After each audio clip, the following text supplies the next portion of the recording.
Silchar news 24 আপনাদেরকে স্বাগতম জানাই। আজ হলো 24 ডিসেম্বর বুধবার। আজকের কয়েকটি বিশেষ গুরুত্বপূর্ণ খবর নিয়ে আসলাম। আজকের প্রথম খবরটি হলো দেশের কোটি কোটি কৃষকদের জন্য এসেছে একটি ভালো খবর। কৃষক দিবসের দিনেই কেন্দ্রীয় সরকার থেকে দেশের কৃষকদের জন্য একটি ভালো খবর ঘোষণা করা হয়েছে, যার ফলে নববর্ষ অর্থাৎ জানুয়ারি মাসেতেই কৃষকদের ব্যাংক অ্যাকাউন্টে ঢুকবে টাকা। যে সকল কৃষকেরা পিএম কিষাণ প্রকল্পের অধীনে রয়েছে, নতুন বছর অর্থাৎ জানুয়ারি মাসেতেই পিএম কিষাণের 22 নং কিস্তির 2000 করে টাকা লাভ করিবেন বলে খবর এসেছে।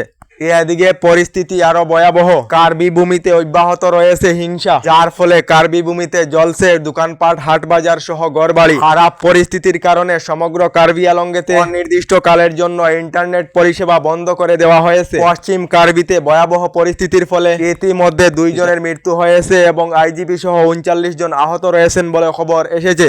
এদিকে শ্রীভূমি অর্থাৎ করিমগঞ্জ শহরের কালী মহাবীর বাড়ি রোডে এক সন্দেহভাজন বাংলাদেশি নাগরিককে বাংলাদেশি টাকা সহ আটক করেছেন স্থানীয়রা বলে খবর এসেছে। এদিকে আগামী 2026-এর বিধানসভা নির্বাচন নিয়ে রাজ্যের মুখ্যমন্ত্রী ডক্টর হিমন্ত বিশ্ব শর্মার বৃহৎ ঘোষণা। আগামী বিধানসভা নির্বাচনের জন্য ফেব্রুয়ারিতে চূড়ান্ত হবে প্রার্থী তালিকা। ঘোষণা রাজ্যের মুখ্যমন্ত্রী ডক্টর হিমন্ত বিশ্ব শর্মার। এদিকে রেশন কার্ড থাকা প্রতিটি পরিবারের জন্য এসেছে একটি ভালো খবর। ইতিমধ্যে রাজ্যের প্রায় প্রতিটি জেলায় রেহাই মূল্যের ডাল, চিনি ও লবণ বরাদ্দ করা হয়েছে। আগামী 1 জানুয়ারি থেকে রেশনের বিনামূল্যের চালের সঙ্গে 100 টাকায় ডাল, চিনি ও লবণ লাভ করিবেন বলে জানানো হয়েছে। এদিকে ভারত যদি বাংলাদেশে আক্রমণ করে তাহলে পাকিস্তান পুরো শক্তি নিয়ে ঢাকার পাশে দাঁড়াবে। এক ভিডিও বার্তায় এমন হুমকি দিলেন শেহবাজ শরীফের দল PMMN এর যুব নেতা কামরান শাহিদ উসমানী বলে খবর এসেছে।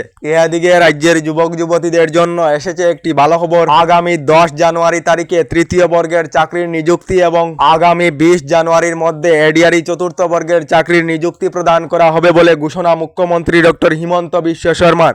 এদিকে বিশ্ব হিন্দু পরিষদ ও বজরং দলের উদ্যোগে বাংলাদেশে দীপুচন্দ্র দাসের নির্মম হত্যাকাণ্ডের প্রতিবাদে শ্রীভূমি পেট্রোল পাম্পের সামনে থেকে বিসর্জন ঘাট পর্যন্ত গতকাল এক বিশাল প্রতিবাদী মশাল মিছিল করা হয়েছে বলে খবর এসেছে। এদিকে অসম সরকার থেকে আমাদের দাবিসমূহ পূরণ করে আমাদেরকে সুরক্ষা দেওয়া হোক। কার্বি ভূমি থেকে হিন্দিভাষীকে উচ্ছেদ করার জন্য কার্বি ভূমিপুত্রদের এইভাবে কাঁদতে হয়েছে বলে অসম সরকারের কাছে দাবি পূরণ ও সুরক্ষার দাবি জানিয়েছেন কার্বি ভূমিপুত্ররা বলে খবর এসেছে।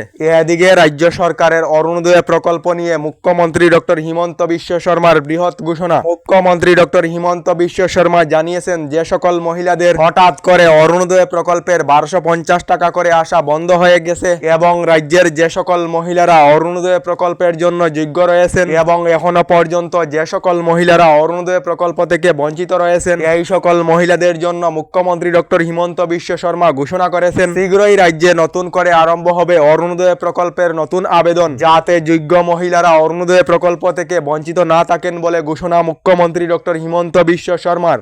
এদিকে গতকাল রাজ্যের বজালি বিধানসভা সমষ্টির 28,805 জন হিতাধিকারীকে মুখ্যমন্ত্রী মহিলা উদ্যমিতা অভিযানের অন্তর্গত 10,000 টাকা করে চেক প্রদানের শুভারম্ভনী করেন মুখ্যমন্ত্রী ডক্টর হিমন্ত বিশ্ব শর্মা। ইতিমধ্যে রাজ্যের লাখ লাখ মহিলাদেরকে এই প্রকল্পের অধীনে 10,000 করে টাকা দেওয়া হয়েছে। শীঘ্রই রাজ্যের বাকি থাকা সমষ্টির মহিলাদেরকে 10,000 করে টাকা দেওয়া হবে বলে ঘোষণা মুখ্যমন্ত্রী ডক্টর হিমন্ত বিশ্ব শর্মার।